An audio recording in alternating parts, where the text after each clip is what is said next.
हैं कि 460 करोड़ वर्ष पहले प्रचंड धूल के बवंडर से हमारे सौर जगत का जन्म हुआ। धीरे धीरे पृथ्वी शीतल होने लगी, बहुत सारे गैस बाहर निकलने लगे और पृथ्वी के चारों ओर वायुमंडल के रूप में छा गए। इन गैसों ने बिजली की कड़क और बादलों की गरज से मिलकर एमाइनो एसिड का निर्माण किया। प्राय 350 करोड़ वर्ष पहले प्रथम एक कोशिकीय जीव की रचना हुई। लगभग 280 करोड़ वर्ष पहले स्टोमेटोलाइट ने प्रकाश संश्लेषण के द्वारा वायुमंडल में ऑक्सीजन को मुक्त किया। वायुमंडल में ऑक्सीजन के स्तर में निरंतर वृद्धि से 120 करोड़ वर्ष पहले एक से अधिक न्यूक्लियस वाले बहुकोशिकीय जीव का जन्म हुआ। इस क्रमिक विकास से ही प्लैंक्टन, जेलीफिश, स्टारफिश, नॉटिलॉइड्स सागर के किनारे वाले अंचल में पौधे लहराने लगे। बहुत तेजी से विभिन्न प्रजातियों की कई मछलियां विकसित हुई। यहाँ जो विशाल मछली दिख रही है उसका नाम है डार्विनोस्टस।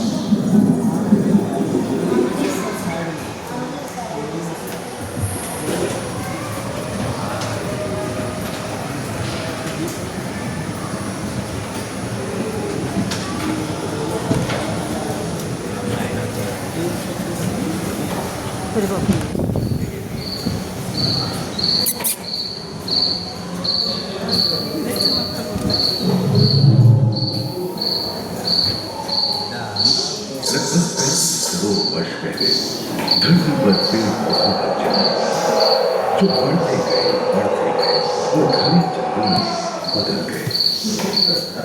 घूम, मकड़े, आलिम पंखहीन पतंग एवं इक्तियोस्टेगा जैसे उभयचर प्राणियों का आविर्भाव हुआ।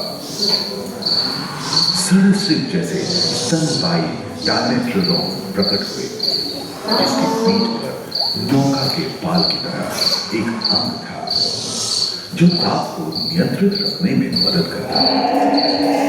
सरीसृप की तरह ही एक अन्य स्तनपायी प्राणी साइनोनेथस इन दिनों काफी प्रभावशाली हो उठा था। इसकी विशेषता कुत्ते से बहुत मिलती थी।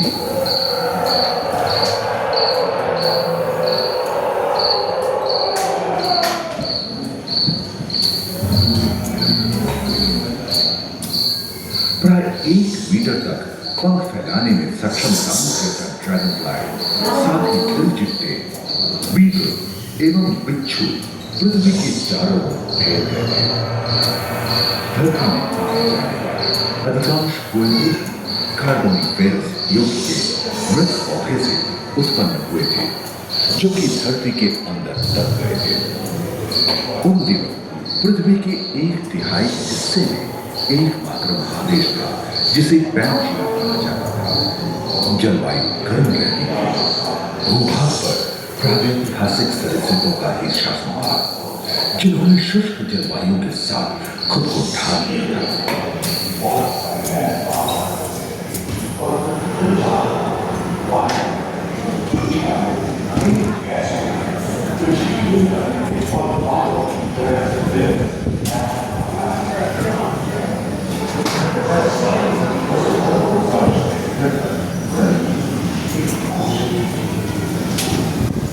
करीबन 5 मीटर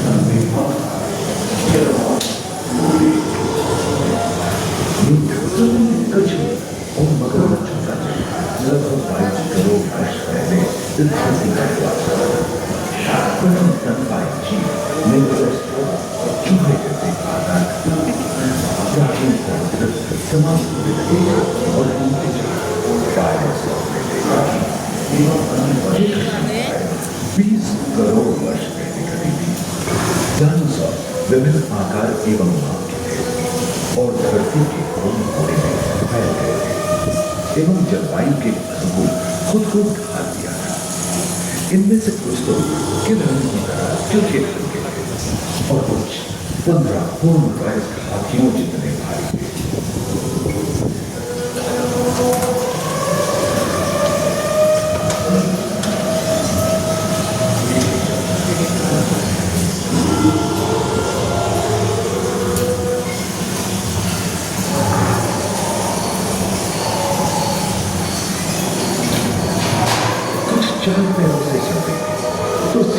सिर्फ 2 पैर वाले डायनासोर। ब्रेकियोसॉरस की लंबाई 23 मीटर थी, जो कि एक टेनिस बॉल की लंबाई जितनी थी, और उनका वजन 75 टन था।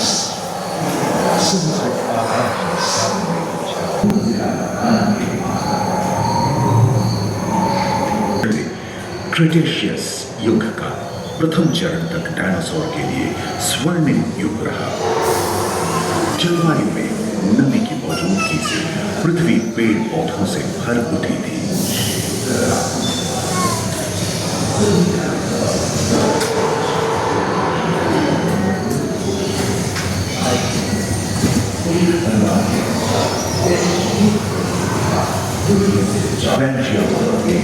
खंडित होने के कारण भारत एशिया की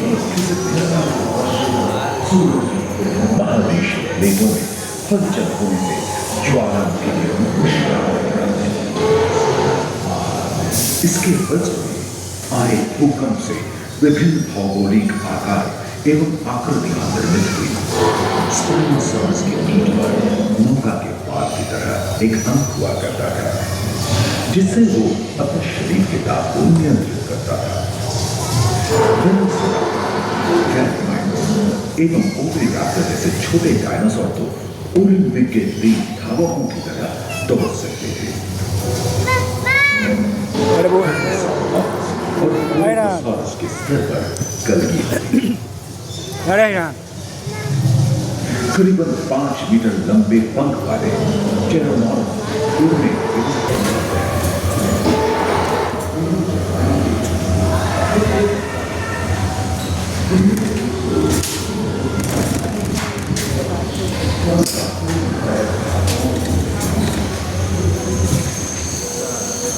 उड़ने रेखा के पास आबहवा में उष्णता बनी रही, परंतु नदियां सूखने लगी थी एवं जंगल कम होने लगे थे।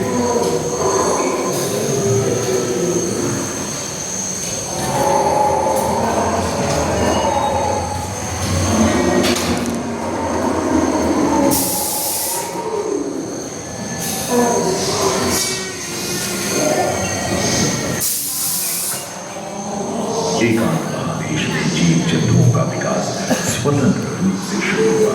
सबसे पहले पुष्प वाले पौधे धरती पर विकसित हुए एवं परागण के लिए कीट पतंगों के साथ संपर्क स्थापित हुआ।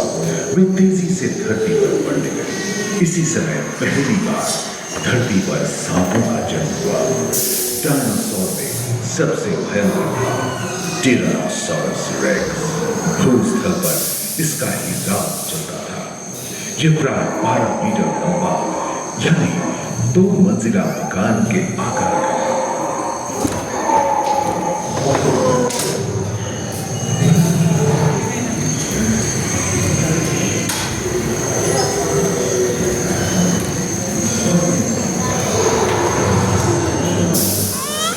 इनके हमले से बचने के लिए डायनासोरस अपनी खून कर रहा था।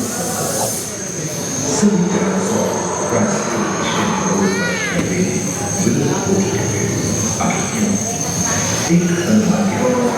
एक पृथ्वी से जिसके फलस्वरूप उत्पन्न भूमि के विशाल हजारों वर्ष सूरज की किरणों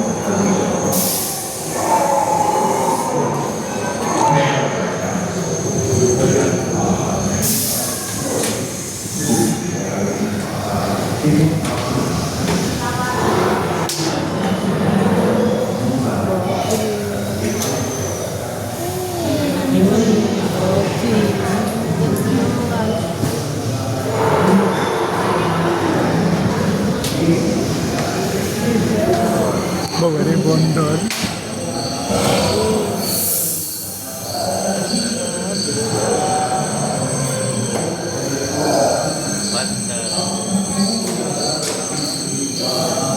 डायनासोर के विलुप्त होने के बाद भूस्थल पर स्तनपायी प्राणियों का